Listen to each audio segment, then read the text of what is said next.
संसार के विभिन्न देशों में एक तरह की नहीं वरन कई तरह की शासन विधियाँ विद्यमान है। विभिन्न लोगों की अपनी अलग भाषाएं एवं अपनी अलग संस्कृतियाँ होती है। इसलिए यह कहना मुमकिन नहीं है कि किसी एक वर्ग की भाषा या संस्कृति दूसरों से महान है। हर एक देश की निवासी अपनी आवश्यकताओं के अनुसार अपनी एक परंपरा एवं भाषा से जुड़े रहते हैं, जो कि दीर्घकालीन परंपराओं एवं परिवर्तनों के दौर से गुजरती है और समय के अनुसार उसमें आवश्यक परिवर्तन भी होते रहते हैं। समय के अनुसार हर इंसान को चलना चाहिए और उसके अनुकूल आचरण भी करना चाहिए, तभी समाज का एक ढांचा बनाए रखा जा सकता है।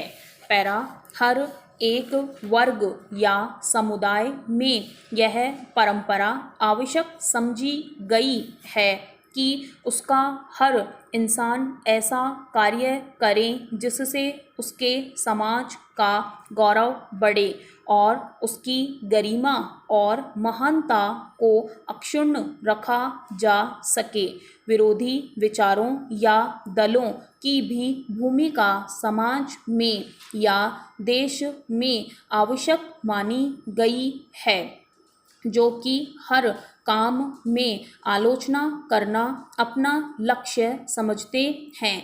लेकिन यह विरोधी भावना या गुट यदि समाज को सही रास्ते पर रखने के लिए कार्य करें तो इससे समाज आगे बढ़ता है और उसका हर काम देशवासियों की सच्ची सेवा करने के लिए किया जाता है।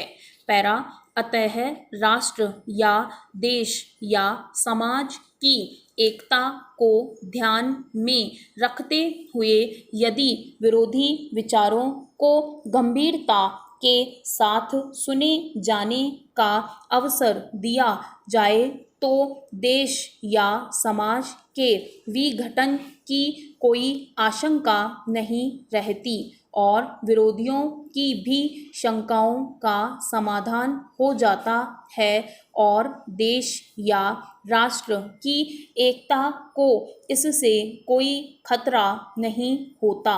प्राय हर एक देश में एक विशेष आकर्षण होता है जो वहाँ के दर्शन या दर्शनीय स्थलों का अवलंबन होता है।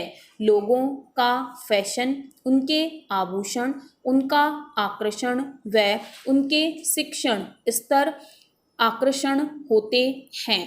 पैरा अध्यक्ष महोदय, भारतीय प्रवासी समुदाय दुनिया में ज़्यादा से ज़्यादा अपनी उपस्थिति दर्ज कर रहा है। उन पर भी भारत की आर्थिक कठिनाइयों, संघर्षों, सामाजिक अशांति और बिना सोचे समझे नफरत के कारण किए जाने वाले अपराधों का असर पड़ रहा है।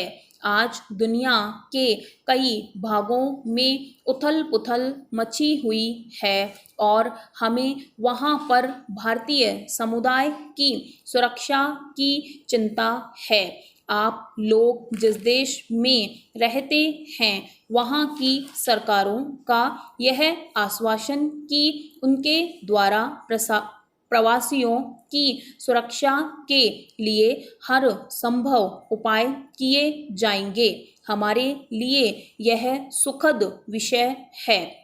हमारा मानना है कि सुरक्षा की प्राथमिक जिम्मेदारी उन्हीं मेजबान देशों की है, लेकिन जब भी जरूरत होगी, जैसे कि पिछले साल लीबिया में पड़ गई थी, हमारी सरकार आपको तुरंत और जरूरी सहायता देगी। निजी सुरक्षा के अलावा हम अपने प्रवासी भाइयों के सामाजिक और भावनात्मक कल्याण को लेकर भी चिंतित हैं। इसलिए हमने अपने श्रमिकों के लिए बीमा योजना शुरू की है। अपने दूतावासों में मुश्किल में पड़े भारतीय नागरिकों के लिए कल्याण कोष स्थापित किया है। विदेशों में भारतीय महिलाओं की मदद के लिए तंत्र तैयार किया